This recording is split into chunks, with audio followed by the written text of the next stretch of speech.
Hello students, कैसे आप सब। आई होप आप सब बच्चे अच्छे होंगे। मैं हिमानी स्वागत करती हूँ आप सभी का अपने YouTube channel science study the study channel में। बच्चों, कल हमने थर्ड चैप्टर स्टार्ट किया था, मेटल्स एंड नॉन मेटल्स। और बच्चों, मेटल्स एंड नॉन मेटल्स की मैम ने आपको क्या कराई थी बच्चों? फिजिकल प्रॉपर्टीज़ कराई थी।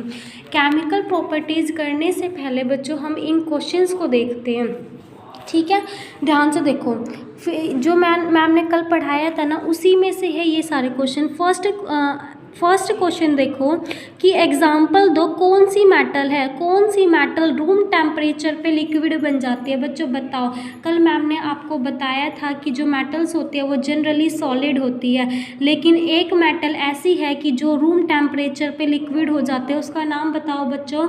उसका नाम है मरकरी। और कौन सी मेटल को हम इजीली नाइफ से कट कर सकते हैं? तो मैम ने 3 बताई थी, लिथियम, सोडियम और पोटेशियम को हम नाइफ से इजीली कट कर सकते हैं। कौन सी मेटल बेस्ट कंडक्टर होती है हीट की? बताओ। मैम ने क्या बताया था? बताओ जल्दी। सिल्वर बताया था और कॉपर बताया था, है ना। उसके बाद पुअर कंडक्टर बताना हीट का पुअर कंडक्टर लीड और मरकरी बताया था मैम ने। और explain the meaning of malleable and ductile. Malleable का मतलब क्या बताया था मैम ने कि जिस भी मेटल को पीट कर उससे थिन शीट बना सके तो उसे मैलेबल बोलते हैं। और डक्टाइल किसको बोलते हैं? अगर किसी मेटल से हम क्या बना सके, थिन वायर बना सके, उसे डक्टाइल बोलते हैं। ठीक है बच्चों, तो आज हम स्टार्ट करते हैं केमिकल प्रॉपर्टीज़ ऑफ मेटल्स। बच्चों, केमिकल प्रॉपर्टीज़ में ये होगा कि कोई भी मेटल किसी चीज़ के साथ कैसे रिएक्ट करती है। तो हम सबसे पहले देखेंगे कि जो मेटल्स है, जब हमने मेटल्स को बर्न किया एयर में, जब हमने मेटल्स को खुले में जलाया, तो ऑब्वियस सी बात है ऑक्सीजन उसके साथ बाइंड होगी या नहीं होगी? होगी ना बच्चों।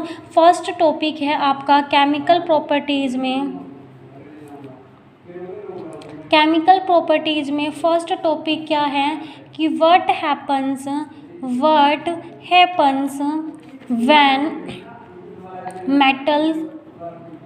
when metals are burnt in air। इसका मतलब ये है बच्चों कि जब मेटल्स को एयर के साथ बर्न किया जाएगा तो क्या होगा। बच्चों, मैम ने आपको ये चीज़ कई बार बता रखी है, जब भी मेटल की रिएक्शन आप ऑक्सीजन के साथ करोगे तो क्या बनेगा बच्चों? मेटल ऑक्साइड बनेगा। क्या बनेगा? मेटल ऑक्साइड की ऑलमोस्ट बेटा जो सभी मेटल्स होते हैं, ऑल मेटल्स जब वे कंबाइन होते हैं ना ऑक्सीजन के साथ, कंबाइन विद ऑक्सीजन, जब वो ऑक्सीजन के साथ कंबाइन होते हैं तो क्या फॉर्म करते हैं? मेटल ऑक्साइड फॉर्म करते हैं। To form metal oxide. क्या फॉर्म करते हैं बच्चों? मेटल ऑक्साइड फॉर्म करते हैं। अब एग्जाम्पल बताओ कोई भी मेटल का। हमने ले लिया कॉपर। क्या ले लिया? कॉपर प्लस ऑक्सीजन, ठीक है। इसके भी 2 मॉलिक्यूल ले लेते हैं तो क्या बन जाएगा? Cuprous oxide. इसको क्या बोलते हैं? क्यूपरस या कॉपर ऑक्साइड। क्यूपरस ऑक्साइड क्या बोलते हैं? Cuprous oxide. और ये क्या है बच्चों? ये है कॉपर। और ये क्या है? ऑक्सीजन। और कॉपर क्या है? एक मेटल है। हमने इस रिएक्शन की जगह ही तो एग्जाम्पल के रूप में ये लिखा है। मेटल ले ली हमने कॉपर, ऑक्सीजन के साथ बाइंड किया तो कॉपर ऑक्साइड बना। ठीक है। ऐसे ही अगर हम एल्यूमिनियम को लेंगे, ठीक है, तो एल्यूमिनियम ऑक्साइड बनेगा। ठीक है। उसके बाद जो कॉपर होता है, कॉपर ऑक्साइड है। ठीक है। अब ध्यान से सुनो, मैम ने आपको एक चीज़ पहले भी कराई थी कि जो मेटल ऑक्साइड होते हैं, जो मेटल होते हैं वो नेचर में कैसे होते हैं, जो मेटल ऑक्साइड्स होते हैं, कई बार करा दिया ना, सेकंड चैप्टर में भी बताया था कि जो मेटल ऑक्साइड्स होते हैं वो नेचर में कैसे होते हैं? बेसिक होते हैं। नेचर में कैसे होते हैं? नेचर में बेसिक होते हैं। ठीक है। लेकिन कुछ मेटल ऑक्साइड, देखो बेटा, मेटल ऑक्साइड नेचर में कैसे होते हैं? बेसिक होते हैं। ध्यान से लिख लो इन पॉइंट को। लेकिन कुछ metals, but some metal oxide, लेकिन कुछ मेटल ऑक्साइड जैसे कि सच एज यानी कि जैसे कि एल्यूमिनियम ऑक्साइड है, ठीक है। यानी कि जब हम एल्यूमिनियम की ऑक्सीजन के साथ रिएक्शन करेंगे तो एल्यूमिनियम ऑक्साइड बनेगा।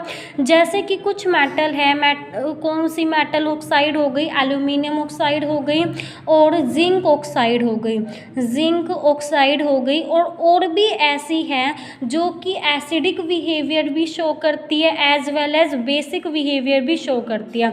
मेटल ऑक्साइड्स एग्जाम्पल इसमें लिखना कॉपर का, कि जो कॉपर ऑक्साइड है, कौन सी मेटल ऑक्साइड, जो कॉपर ऑक्साइड है वो नेचर में कैसी होती है बच्चों, बेसिक होते हैं। लेकिन कुछ मेटल ऑक्साइड जैसे कि एल्यूमिनियम ऑक्साइड हो गया, जिंक ऑक्साइड हो गया, ठीक है, ये शो करती है दोनों behaviour, show both acidic behaviour, acidic as well as basic behaviour, as well as basic behaviour. समझ आ रहा है बच्चों, ठीक है। लेकिन कुछ मेटल ऑक्साइड्स ऐसी होती हैं, उसको सच मेटल, और ऐसी मेटल ऑक्साइड को देखो बेटा, जो मेटल ऑक्साइड एसिडिक बिहेवियर भी शो करती है और बेसिक बिहेवियर भी शो करती है, ऐसी मेटल ऑक्साइड्स को क्या बोलते हैं, एम्फोटेरिक ऑक्साइड्स बोलते हैं। क्या बोलते हैं बच्चों, एम्फोटेरिक ऑक्साइड्स। जो मेटल ऑक्साइड्स एसिडिक बिहेवियर भी शो करती है और बेसिक बिहेवियर भी शो करती है, इसका मतलब ये है कि सच मेटल ऑक्साइड, ऐसी मेटल ऑक्साइड, अब बिहेवियर शो करने का मतलब ये है बच्चों कि ऐसी मेटल ऑक्साइड बेस के साथ भी कंबाइन हो जाएगी और एसिड के साथ भी कंबाइन हो जाएगी। एसिडिक और बेसिक बिहेवियर शो करने का मतलब ये है कि ऐसी metal oxide which react with both acids as well as base, ठीक है, एज वेल एज बेस। यानी कि कुछ मेटल ऑक्साइड्स ऐसी होती है बच्चों जो एसिड के साथ भी रिएक्ट कर जाती है और बेस के साथ भी रिएक्ट कर जाती है, और रिएक्ट करने के बाद क्या प्रोड्यूस करती है, to produce salt and water. और ऐसी मेटल ऑक्साइड को क्या बोलते हैं, एम्फोटेरिक ऑक्साइड बोलते हैं। क्वेश्चन बहुत इंपॉर्टेंट है बच्चों, पेपर में हमेशा पूछा जाता है कि व्हाट इज एम्फोटेरिक ऑक्साइड, इसको मार्क करके लिख लो, इंपॉर्टेंट क्वेश्चन है। पेपर में क्या पूछा जाता है, व्हाट इज एम्फोटेरिक ऑक्साइड, तो वे ऑक्साइड यानी कि दोज ऑक्साइड, वे ऑक्साइड जो एसिड के साथ भी रिएक्ट कर जाए और बेस के साथ भी रिएक्ट कर जाए और रिएक्ट करने के बाद प्रोडक्ट सेम बनाए। क्या प्रोडक्ट बनाए, सॉल्ट एंड वाटर। तो ऐसे ऑक्साइड्स को क्या बोलते हैं, एम्फोटेरिक ऑक्साइड्स बोलते हैं। क्या बोलते हैं बच्चों, एम्फोटेरिक। एग्जाम्पल लो एल्यूमिनियम का, क्योंकि देखो यहाँ पर लिखा था ना कि कुछ मेटल ऑक्साइड, ये इसी का तो पॉइंट है कि कुछ मेटल ऑक्साइड जैसे कि एल्यूमिनियम ऑक्साइड हो गया और जिंक ऑक्साइड हो गया, ये एक ऐसी मेटल ऑक्साइड्स होती है जो एसिडिक बिहेवियर भी शो करते हैं और बेसिक बिहेवियर भी। कहने का मतलब है कि एल्यूमिनियम ऑक्साइड जो है वो एसिड के साथ भी रिएक्ट करेगा और बेस के साथ भी। कौन, एल्यूमिनियम ऑक्साइड। तो एल्यूमिनियम ऑक्साइड को लिखते हैं Al2O3। क्या लिखते हैं एल्यूमिनियम ऑक्साइड को, Al2O3। जब वो एसिड के साथ रिएक्ट करेगा तब क्या बनाएगा बच्चों, देखो Cl लगाना जरूरी है। हम यहाँ पे इसके ना 6 मॉलिक्यूल लेने पड़ेंगे, 6 मॉलिक्यूल क्यों लेने पड़ेंगे, ध्यान से सुनो पहले। जैसे हमें क्या बनाना है, AlCl, ठीक है, AlCl बना दिया। अभी रुको जाओ ध्यान से, मान लो ये 6 नहीं है यहाँ पे, ठीक है, प्लस हमें वाटर निकालना है। वाटर निकालेंगे तो H2O ऐसे तो निकालेंगे, क्योंकि सॉल्ट और वाटर यहाँ पर लिखा हुआ है ना कि जो मेटल ऑक्साइड चाहे वो एसिड के साथ रिएक्ट करे चाहे बेस के साथ रिएक्ट करे, वो सॉल्ट और वाटर बनाएंगे। तो सॉल्ट AlCl बन गया, वाटर हमें पता है H2O। क्या ये बैलेंस है। हाइड्रोजन देखो, हाइड्रोजन यहाँ पर 2 है, यहाँ पर तो 1 था हाइड्रोजन। ऑक्सीजन यहाँ पर 2 है, यहाँ पर 3 ऑक्सीजन है, ठीक है। तो यहाँ पर क्या करोगे आप, 3 लगाओगे या नहीं लगाओगे। दोबारा देखो यहाँ पे तुम्हें कन्फ्यूज़न हो गई होगी। पहले तुम लिखो एल्यूमिनियम ऑक्साइड को लिखते हैं Al2O3, इतना क्लियर। प्लस अब आपको एसिड लेना है तो HCl एसिड ले लिया। अब आपको पता है सॉल्ट बनेगा और वाटर, तो पहले वाटर को निकाल दो, इजी हो जाएगा। अब जो बचा वो इसमें आएगा, समझ आ रहा है। पहले वाटर को अलग निकाल दो, निकाल दिया, आपको पता है वाटर तो H2O ही होगा। अब जो बचता है ना वो यहाँ पर लिखो, क्या बचता है, AlCl बचता है। अब देखो यहाँ पर देखो, पहले हाइड्रोजन के 2 मॉलिक्यूल, यहाँ पर तो 1 है। ऑक्सीजन के 3 मॉलिक्यूल, 3 एटम, रिएक्टेंट में प्रोडक्ट में तो 1, तो यहाँ पर 3 लगाओ। अब देखो हाइड्रोजन कितने हो गए, हाइड्रोजन तो 3 2 6 हो गए, तो अब यहाँ 6 लगा दो, समझ आया। अब हाइड्रोजन तो यहाँ 6 कंप्लीट हो गए, यहाँ क्लोरीन हो गए 6, यहाँ तो क्लोरीन 6 नहीं है, तो अब यहाँ क्या करोगे, एल्यूमिनियम थे 2 एल्यूमिनियम थे ना, तो 2 तो यहाँ लगाओ। और क्लोरीन कितने चाहिए हमें, क्लोरीन कितने चाहिए बच्चों, 6 चाहिए ना, तो इसके नीचे 3 लगा दो, ठीक है। इससे क्या हो गया, देखो क्लोरीन हो गए आपके 6, 3 2 6 क्लोरीन हो गए, और एल्यूमिनियम देखो 2, एल्यूमिनियम 2 हो गए, और क्लोरीन कितने हो गए, 3 2 6। अब बैलेंस है बच्चों बैलेंस। ये तो हमने रिएक्शन करी एल्यूमिनियम ऑक्साइड की एसिड के साथ। अब हम रिएक्शन करेंगे एल्यूमिनियम ऑक्साइड की बेस के साथ। तो बेस, स्ट्रॉन्ग बेस बताओ मैम को, सोडियम हाइड्रोक्साइड यानी कि NaOH लिख लिया। अब आपको पता है कि सोल्ट और वाटर बनेगा, तो वाटर को पहले ही निकाल दो। अब बचा क्या बच्चों, अब बचा क्या आपका Na बचा, ठीक है, एल्यूमिनियम बचा, ऑक्सीजन मान लो आपका गया, तो क्या बचा, NaAlO2, ठीक है। अब O2 कैसे बचा बच्चों, देखो यहाँ पर देखो Na का एक प्रोडक्ट, यहाँ Na का एक एटम, यहाँ पर भी एक एटम, एल्यूमिनियम के 2 है ना,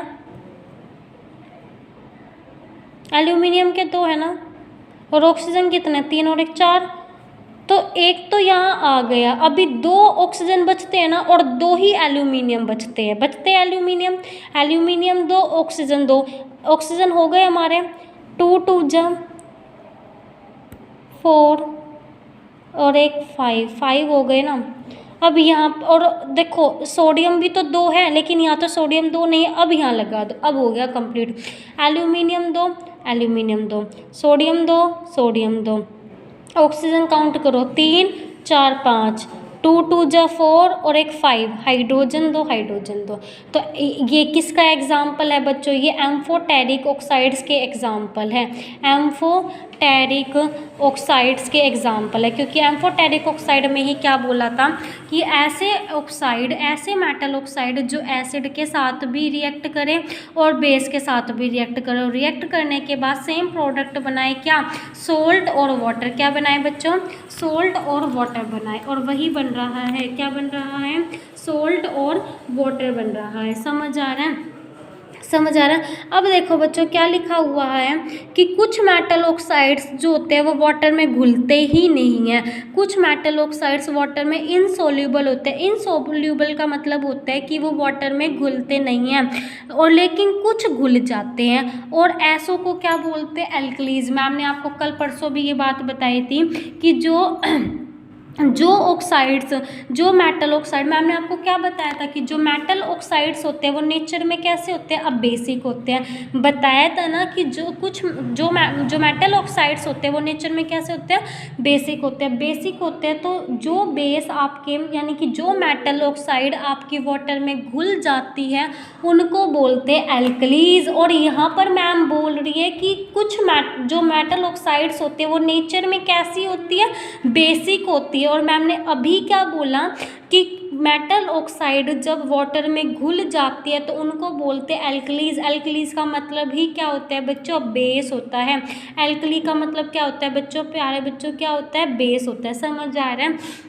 तो देखो क्या लिखना है कि जो ज़्यादातर मेटल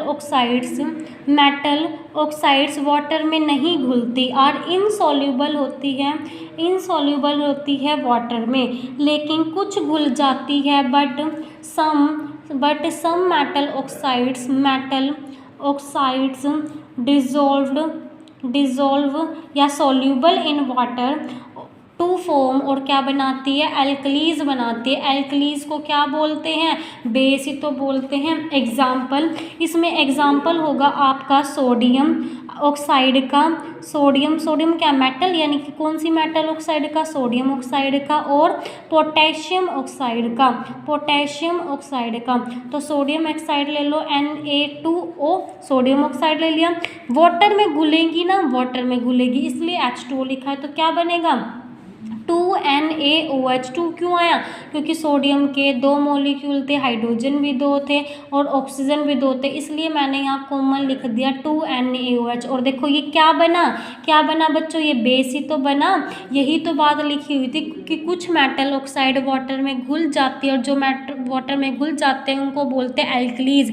एल्कली मतलब बेस, और ये बना आपका NaOH। समझ आ रहा है। ऐसे ही पोटेशियम का होगा K2O, potassium oxide plus water H2O, तो क्या बनेगा 2KOH, यानी कि पोटेशियम हाइड्रोक्साइड। और ये भी आपका क्या होता है, स्ट्रॉन्ग बेस होता है। ठीक है बच्चों। उसके बाद आगे देखो, एक क्वेश्चन बड़ा पूछा जाता है कि जो पोटेशियम होती है और जो सोडियम होती है मेटल्स, उनको खुले में क्यों नहीं रखा जाता, उनको केरोसिन ऑयल में इमर्ज्ड करके क्यों रखा जाता है बच्चों। तो वो इसलिए रखा जाता है कि जो सोडियम और पोटेशियम मेटल होती है ना, वो बहुत ही जल्दी फायर को कैच कर लेती है। क्या कर लेते हैं, विगरसली मतलब होता है बहुत जल्दी।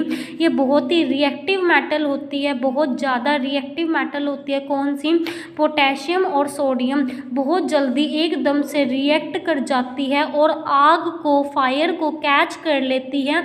अगर हम इनको कैप्ट कर दे ओपन में, अगर हम इनको खुले में रख दें, तो ये ऑक्सीजन के साथ फटाफट से रिएक्ट करके क्या कर देती है, आग लगा देती है। ठीक है, जिससे क्या हो जाते हैं, एक्सीडेंटल केस हो जाते हैं। इसी वजह से इनको रोकने के लिए, एक्सीडेंटल फायर्स को प्रिवेंट करने के लिए ही पोटेशियम और सोडियम को कभी भी खुले में नहीं रखा जाता, बल्कि इनको किसके अंदर करके रखा जाता है बच्चों, केरोसिन ऑयल के अंदर करके रखा जाता है। और एक ऑर्डिनरी टेम्परेचर पे जो मेटल होता है, द सरफेस ऑफ मेटल, जैसे कुछ मेटल्स है मैग्नीशियम, एल्यूमिनियम, जिंक और लीड, इनको ना कवर किया जाता है एक पतली लेयर से ऑक्साइड की। यानी कि अगर हम इनको भी खुले में रखेंगे ना, तो जब ऑक्सीजन के साथ बाइंड होएगी ना, तो ये अपने सरफेस पे एक पतली लेयर बना लेती है। शायद ये क्वेश्चन था ना पीछे कि मैग्नीशियम को साफ क्यों किया जाता है, शायद कुछ ऐसा था सेकंड चैप्टर में। तो वो इसलिए, अगर हम मैग्नीशियम को डायरेक्ट मतलब खुले में लेके जाएंगे तो वो ऑक्सीजन के साथ बाइंड होएगा, और ऑक्सीजन के साथ बाइंड होने के बाद बच्चों वो अपने सरफेस पे क्या बना लेगा, एक थिन लेयर बना लेगा। समझ आ रहा है। ठीक है। और कुछ मेटल्स ऐसी होती है जैसे कि कॉपर है, वो जलता ही नहीं, कॉपर बर्न ही नहीं होता, जलता ही नहीं, चाहे उसको हम ऑक्सीजन के पास लेके जाएं, होती हॉट मेटल है। लेकिन अगर हमने कॉपर के टुकड़े कर दिए ना, तो वो बहुत ही जल्दी क्या हो जाएगा, जल जाएगा। ठीक है, ब्लैक कलर के कॉपर वो हो जाते हैं, उसके टुकड़े हो जाते हैं। फ्लेम जो निकलती है ना, आग में से जो धुआं निकलता है वो ब्लैक कलर का फ्लेम निकलता है। और जो सिल्वर और गोल्ड है ना, वो तो ऐसी मेटल है, चाहे आप उनको कितना भी हाई टेम्परेचर दे लो, कितनी भी गर्म जगह रख लो, वो फिर भी बर्न ना होए। समझ आ रहा है, वो फिर भी ऑक्सीजन के साथ रिएक्ट नहीं करेगी। कौन, सिल्वर और गोल्ड। और कॉपर तो बर्न होता ही नहीं है, कॉपर के टुकड़े बर्न हो जाते हैं लेकिन कॉपर बर्न नहीं होता। और सबसे ज़्यादा रिएक्टिव मेटल कौन सी बताई थी बच्चों मैम ने, पोटेशियम और सोडियम। इनको ओपन में नहीं रखा जाता, इनको इमर्ज्ड करके रखा जाता है केरोसिन ऑयल में। ठीक है। उसके बाद और सिल्वर और गोल्ड ऐसी मेटल है कि उन्हें कितना भी हाई टेम्परेचर दे लो, वो फिर भी ऑक्सीजन के साथ रिएक्ट नहीं करती। बताओ बच्चों, एक प्रोसेस समझ में आई। मैम ने आपको क्या कराया कि जब मेटल्स की रिएक्शन करते हैं एयर में, तब क्या होता है। मैंने आपको बताया, मेटल को जब भी ऑक्सीजन के साथ बाइंड कराओगे तो मेटल ऑक्साइड बनेगा। कुछ मेटल, जो मेटल ऑक्साइड्स होते हैं, कुछ मेटल ऑक्साइड्स का नेचर बेसिक होता है, लेकिन कुछ मेटल ऑक्साइड ऐसे होते हैं जो एसिड के साथ भी रिएक्ट कर जाते हैं और बेस के साथ भी रिएक्ट कर जाते हैं। जो मेटल ऑक्साइड एसिड के साथ भी रिएक्ट कर जाते हैं और बेस के साथ भी रिएक्ट कर जाते हैं, ऐसे मेटल ऑक्साइड्स को क्या बोलते हैं, एम्फोटेरिक ऑक्साइड्स बोलते हैं, और वो प्रोडक्ट सेम बनाते हैं, क्या, सॉल्ट और वाटर बनाते हैं, ठीक है। उसके बाद कुछ मेटल ऑक्साइड वाटर में घुलनशील नहीं होते, वाटर में सॉल्यूबल नहीं होते, लेकिन जो मेटल ऑक्साइड वाटर में घुल जाते हैं उन मेटल ऑक्साइड्स को बोलते हैं एल्कलीज, यानी कि बेस ही हो गया, ठीक है। फिर मैम ने बताया कि जो आपकी सोडियम और पोटेशियम मेटल है ना, क्योंकि हम पढ़ क्या रहे हैं, ऑक्सीजन के साथ बाइंड कैसे होएगी और क्या होएगा, तो जो सोडियम और पोटेशियम है, जब हम उनको ऑक्सीजन के संपर्क में रखेंगे, खुले में रखेंगे, तो वो बहुत ही ज़्यादा क्या होगा, हानिकारक साबित होगा, जिससे कि आग भी लग सकती है। इसी वजह से पोटेशियम और सोडियम बहुत ही हाईली रिएक्टिव मेटल होती है, ऑक्सीजन के साथ बहुत जल्दी बाइंड हो जाती है, रिएक्ट कर जाती है, इसी वजह से उन्हें खुले में नहीं रखा जाता, उनको केरोसिन ऑयल में इमर्ज्ड करके रखा जाता है। और कुछ मेटल्स ऐसी होती है जैसे कि मैग्नीशियम हो गई, जिंक हो गई, अगर हम उनको ऑक्सीजन के साथ रिएक्ट कराते हैं तो उनके सरफेस पे एक थिन लेयर बन जाती है। और कुछ मेटल ऑक्साइड जैसे कि कॉपर है, वो ऐसी मेटल होती है जो जलती ही नहीं है ऑक्सीजन के साथ रिएक्ट करने में, और जबकि उसके कॉपर के टुकड़े जल जाते हैं लेकिन कॉपर नहीं जलता। और सिल्वर और गोल्ड तो ऐसी मेटल है, चाहे आप उन्हें कितना भी हाई टेम्परेचर दे लो, वो तब भी ऑक्सीजन के साथ रिएक्ट नहीं करती। बताओ बच्चों, समझ आया या नहीं आया? अब पढ़ते आगे कि जब हम मेटल को वाटर के साथ रिएक्ट कराएंगे ना, अभी हमने पढ़ा कि मेटल को जब एयर के साथ, ऑक्सीजन के साथ रिएक्ट करवाया तो क्या क्या हुआ। अब हम पढ़ेंगे जब मेटल को वाटर के साथ रिएक्ट कराया जाएगा तब क्या क्या पॉसिबिलिटीज़ होएगी। समझ आ रहा है बच्चों? तो देखो, जब मेटल को हमने ऑक्सीजन के साथ रिएक्ट करवाया था तब क्या बना था, मेटल ऑक्साइड बने थे। अब हम मेटल की जब वाटर के साथ रिएक्शन कराएंगे तो मेटल हाइड्रोक्साइड बनेगा। क्या बनेगा? Metal hydroxide. लेकिन मेटल हाइड्रोक्साइड एकदम से नहीं बनेगा, पहले मेटल को हम जब वाटर के साथ रिएक्ट कराएंगे ना तो वो बनेगा, पहले मेटल ऑक्साइड बनेगा और हाइड्रोजन गैस निकलेगी। फिर इसी मेटल ऑक्साइड में हमें किसका एडिशन करना है, तो वाटर का एडिशन करना है। समझ आ रहा है? सबसे पहले क्या होगा बच्चों, जो मेटल है ना उसकी जब हम रिएक्शन वाटर के साथ करेंगे तो वो एकदम से मेटल हाइड्रोक्साइड नहीं बनेगा, बल्कि क्या बनेगा, मेटल ऑक्साइड बनेगा और हाइड्रोजन गैस निकलेगी। अब जो ये प्रोडक्ट बना है ना मेटल ऑक्साइड, इसी में दोबारा वाटर को ऐड करो तब जाकर क्या बनेगा, मेटल हाइड्रोक्साइड बनेगा। समझ आ रहा है बच्चों? क्या बनेगा, मेटल हाइड्रोक्साइड। तो और बच्चों करेंगे कल, आज के लिए इतना ही बहुत है। जो ये रिएक्शंस है ना इनको अच्छे से पढ़ना और ये चीज़ अच्छे से पढ़ना, ठीक है बच्चों? आपको सब अच्छे से समझ में आ जाएगा, ठीक है? तो मिलते हैं कल सेम जगह सेम मैम के साथ और इतने प्यारे प्यारे बच्चों के साथ। तब तक आप अपना ध्यान रखिए और खूब अच्छे से पढ़ते रहिए। ओके बच्चों, बाय, टेक केयर।